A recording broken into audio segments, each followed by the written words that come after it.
could have the death penalty. We are told that he shot himself through the throat. It's possible that that is a mistake. Maybe he got shot through the throat. If he did shoot himself through the throat, it suggests that he's not afraid of dying, but then people change their minds after they've been alive for a while when they tried to kill themselves. Who knows? That's a big question.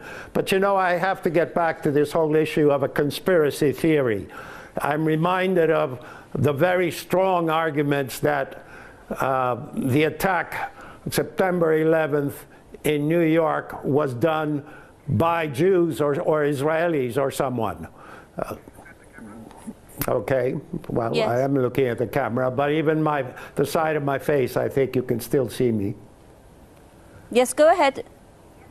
Continue, well, Lambrakis. I just think, you know, this idea of false flag and conspiracy, yes, occasionally you've had things. Incidentally, I don't think the Liberty is a case of false flag. It's a case of the United States not chasing Israel down for having killed Americans on its way to attacking Egypt in 1967, which Scott brought up. There is the Tonkin issue, of course. There are such cases, but to assume that therefore almost everything is done that way is very much Middle Eastern conspiracy theory, where everything is being done by somebody evil.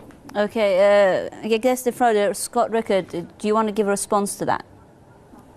Well, obviously not everything is being done by conspiracy theory. Obviously things do happen, but in this case, you have a lot of questionable events, and the sequence of events was very muddled. You had maybe 6 police officers that were involved in the gunfight, from all the details I've listened to, and throwing pressure cooker bombs from a car, and the attack, and who ran over his brother or not. A lot of this stuff is still very unclear, how the first brother died and what the actual firefight looked like. And it's very difficult to get it from a police scanner. I mean, at one point, the police scanner, people thought that they robbed a 7-Eleven, and now they're saying it was another crime being committed at the same time. So a lot of the details that have come out in this, and a lot of the questions around this, are because we don't have a clear story on what's actually happened. And so that does raise a lot of questions. Now, whether it was a conspiracy theory or not, I don't know. But the big question I have is, was somebody aware of these guys? And if they were aware of these guys, did they let them go ahead and do this bomb so that they could allow this to happen? And that doesn't surprise me. That is what I suspect that happened on 9/11. You have Able Danger, and Able Danger was following all the 9/11 guys that got on the plane. This is a DIA operation. Yes. And Anthony Schaefer will tell you, he was one of the guys on Able Danger. They were following these guys. I'm sorry for stopping you here, because we are short of time. I'd just like to bring in another comment, the final comment on our Facebook page, which raises another question altogether. I'll put that question to both of our guests when we come back. All a setup. Kill one suspect, then disable the other. Remember Waco? All dead. Remember 9/11? Remember Kennedy, Malcolm X, and Martin Luther King? Just another victim of this evil system. Funny that they're all Chechens. It's like saying, hey Russia, we'll help you. Now you help us with Syria and Iran. But not only that, as soon as this happened, the CISPA bill was passed. How convenient. Reference there to the bill refers to what we're hearing US legislators. I'd like to bring that up with our guest in London, Ms. Lambrakis, saying that this bomb attack should be used to tackle the issue of legislation to permit private companies to disclose, they say, cyber information to the US governments. This is being seen as giving the government free rein to monitor the internet. Do you think that it is going to be used to justify these kinds of activities?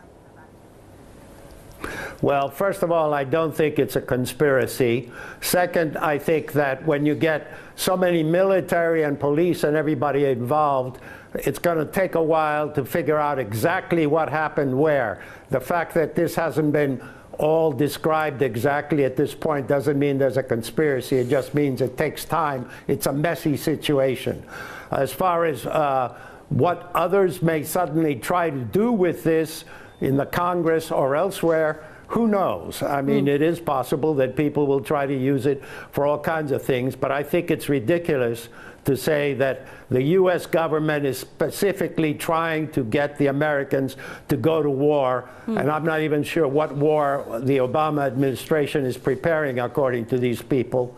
It's certainly trying very hard to stay out of Syria, but it's getting dragged in through a variety of this situation. Okay. And by the way, I'm afraid that the real issue that will come down to is Chechens. Are Chechens going to be blacklisted?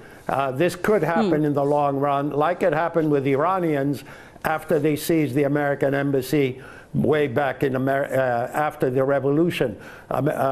They were having great trouble afterwards. They got kicked out of America, a lot of students who were there. Right, Mr. Lambrakis, I'm sorry for jumping in here. We are really short of time. I'd just like to give under 2 minutes or 1 minute to Scott Rickard in Florida for us. So, Scott Rickard, would you say, a lot of people have been saying that the fact that during the operation in Boston, the state, some kind of martial law was imposed, people were not allowed to come out. This is suggesting that it is going toward what some people are calling a police state, and it's going to give people excuses to infringe on civil rights. What's your idea? Oh, absolutely. It's a huge infringement on civil rights. Now, that being said, you know, you do have to protect people's safety. Now, this guy was one man. It wasn't an army, but they had a huge amount of people that went after him. And you have to take a look. It's not the U.S. government. You know, the U.S. government has been infiltrated for several decades by foreign governments. So there's a lot of folks like Zelikow who investigated. He was the head of the 9/11 Commission. There's a lot of folks that have inside information and also have, you know, inside people inside the FBI and inside the DIA and inside the NSA.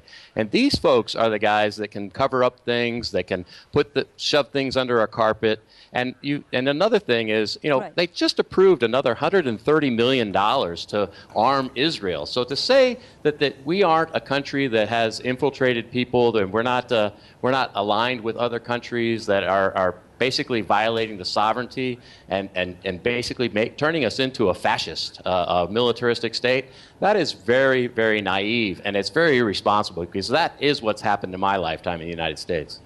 Scott Rickard in Florida, former American intelligence linguist, with us there. Thank you very much. A big thank you to our guest in London as well, former US diplomat, Mr. George Lambrakis, with us there. Thank you so much for staying with us on another edition of The Debate. From me, Homa Lesgi, until our next programme, it's goodbye.